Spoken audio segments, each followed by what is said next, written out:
Dans l'actualité également de ce vendredi, le risque d'embrasement au Proche-Orient. Les tensions y sont vives après que les États-Unis ont tué la nuit dernière le puissant général iranien Soleimani dans une opération à Bagdad. Une frappe qui a suscité une vague de réactions dans le monde, y compris en Irak.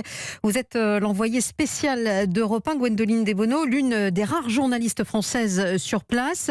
Vous vous êtes rendu aujourd'hui place Tahrir, dans le cœur de la capitale irakienne, la même où les manifestants depuis 3 mois réclament moins d'ingérence iranienne, et vous avez pu vous entretenir avec eux de ce qui s'est passé la nuit dernière. Oui, quand la nouvelle s'est répandue, beaucoup dormaient, beaucoup ne l'ont pas cru.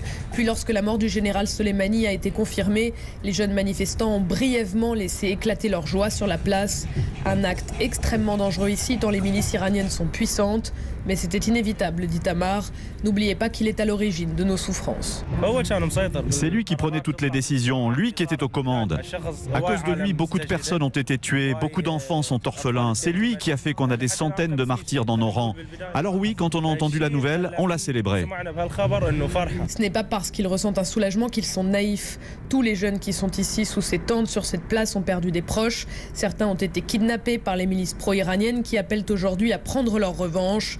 C'est pourquoi sur les visages, il n'y a aucun sourire, juste de la fatigue et de l'inquiétude. J'ai peur et je ne suis pas heureux du tout. Ce qui est arrivé cette nuit en Irak, c'est la conséquence de problèmes entre d'autres pays. Et une guerre peut démarrer à cause de ça.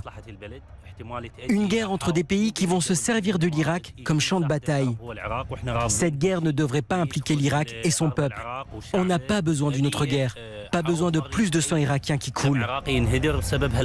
Avant l'hypothèse d'une guerre régionale, il y a l'instant présent.